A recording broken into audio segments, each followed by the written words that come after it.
Okay, social media and kids. It's a big topic. It's a fight in almost every household that has children. So our plus one today is Dr. Zabina Bhasin, who's here to help us navigate keeping kids safe in a social media world as we approach summer vacation. This is a big one.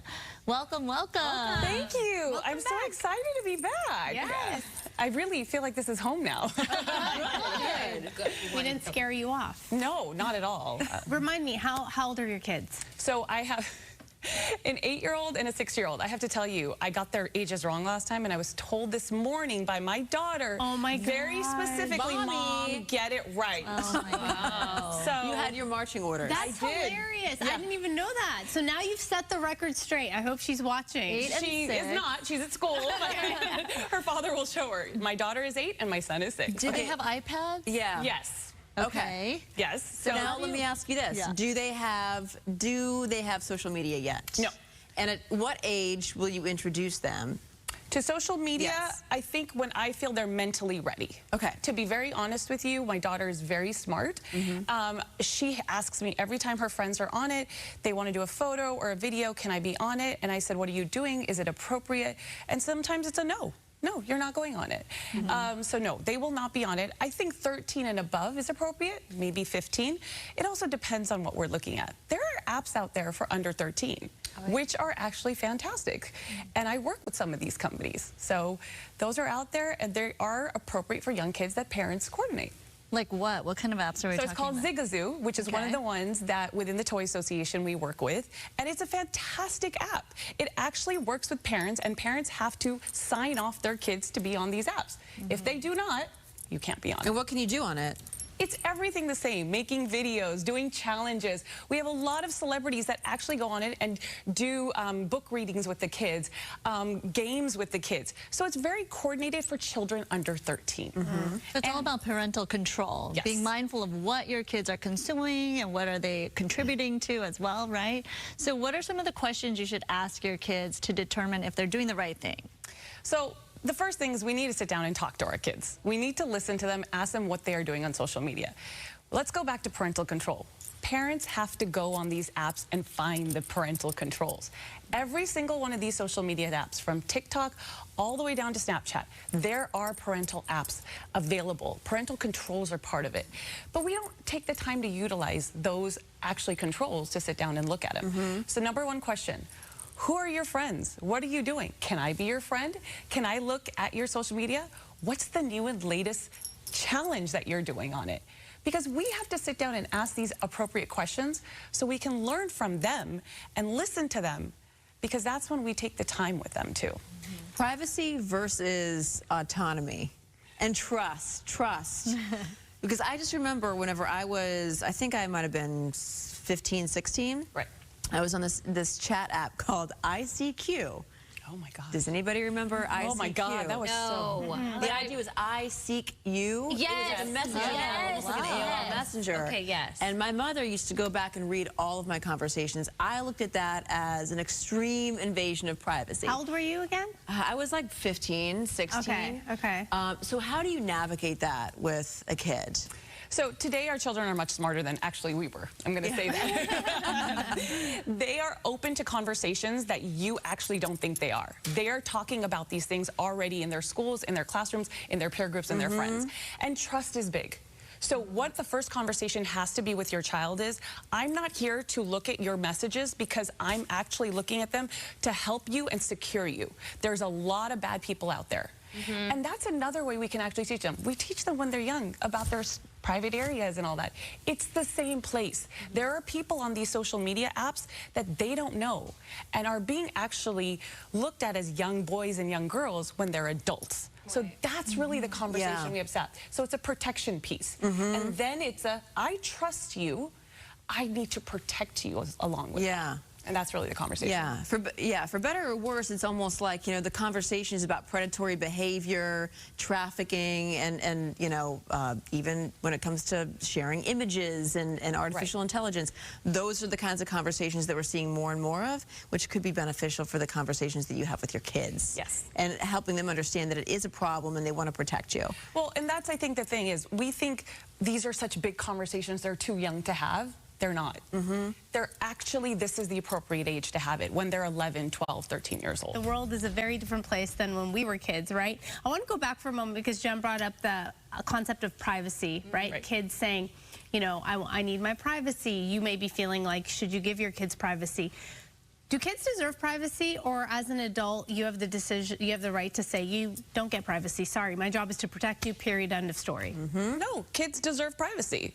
If we tell them that they shouldn't be changing in rooms with other kids, and we tell them you need to close your doors when you're going to the bathroom, or you need to protect yourself and not have someone be touching you, then yes, they deserve privacy. But then we also have to teach them that we have, as adults, need to trust them too. Right. In our homes, we need to make that option of, hey, I have a question for you, and is this a trust factor that we're judging you as an adult or a parent? So yes, they do deserve privacy because we're raising them, guiding them to be adults one day themselves. And part of that, when it comes to, like, you know, because we see like a lot of social media addiction, phone addiction, we set the tone as parents, which is not always easy to do, Araxia. Right. I don't know what you're talking about. I'm simply reading my novel here. I have a question about group pictures. Okay. When you, let's say, and I don't know if you've dealt with it, when you want to take a photo of a child and they're with other children. Yeah. Do you ask the parents, hey, is it okay if I post it? Because you see a lot of people sometimes that put smiley face emojis over kids' photos. Do you ask them, or do you say, well, hey, if we're all here at this birthday party, it's free territory to go ahead and take a photo? What do you think? I think it's both. I think you have some close friends that you know you're okay to do that with because you've established those relationships. Right. But if you don't, I think there is a conversation nowadays. I think you have to be respectful to the adults who are guiding their children in what they want. For me, I have a place where I do it, but the other places, like I've said before, is my daughter will come ask me, my friends want to post this here. That's good. I want to have this conversation and I want to do this. I will say yes or no, depending upon where I am with that app or where we're going, or also... So you do ask? I do. Because our best friends have a baby, and it's the cutest baby, and I always want to post me holding their baby, but I feel also I should ask if that's okay. You should. You should ask. I think that's a respectful thing to do in general. Yeah. You know what I've noticed? If it's a small play date we're having and then we take pictures, I always ask, is it okay for me to... It's different when they post because I have a bigger following because of, you know, what I do. So I don't want to expose these kids or the families who are not comfortable with that. But I have noticed when it's like a very big setting, like an assembly or something, then there's so many kids, like how are you supposed to do that? 40 people. Right. So I've kind of taken the liberty to sometimes post that, and then I wonder, should I not maybe? You're using your I try to discretion. blur or you try to zoom in, but sometimes it's not so perfect, right? I think that comes from within you and discretionary to you. It is a big graduation or somebody's there, right? You know, you're going to see multiple people do it. Just don't tag those people. Right. There you go. You don't have to tag those parents or those adults because they're really looking at your kids. That's what they're doing. So my eldest is a 9-year-old girl, and she has a lot of friends who have older siblings that are already in social media and doing all the dances and all that. So she sees, you know, these siblings do that, and then their moms are telling me that they do the parental guidance too. They kind of read the chats and know what their child is into. But what if there is a conversation that is alarming and you see that, okay, maybe kids are taking the wrong tone here in this chat, or the pictures now they're sending each other. What should you do as a parent? That's really the most important conversation to have. And that's before your kids even get onto social media or if they're already on social media. We are seeing more and more bullying. We are seeing more and more predators. We are seeing more and more sextortion. And that's not just with adults. These are young youth who are doing it to other youth. So that conversation has to start now. And I think it needs to start immediately. If your children are on social media, you need to make sure that they're having these conversations with you. Because this is the same thing our parents said, don't get into a car with a stranger.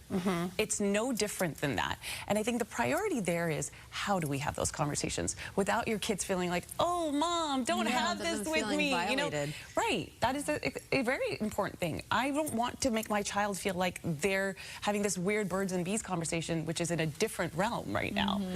But we have to have it. I think we as adults forget it's awkward for us. It is also awkward for them. but they're already having these conversations. And to maybe not make it seem like they're doing anything wrong, but that there are bad actors in the world. Like, it's almost like, you know, yeah, you have to be a safe driver and be careful on the road, but it's not necessarily you that I'm worried about, it's everybody else on the road. We still tell our kids to look both ways before they cross the street, right? So that's the same thing. You got to look at this. And it's that inner gut feeling. I always call it the uh-oh feeling. We get it all the time as adults. It's the same feeling. If you know you can't tell your adults in your world, then you're doing something wrong.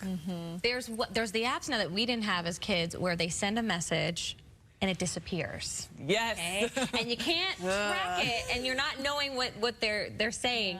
Do you think when it comes to those apps, it rhymes with TapTat?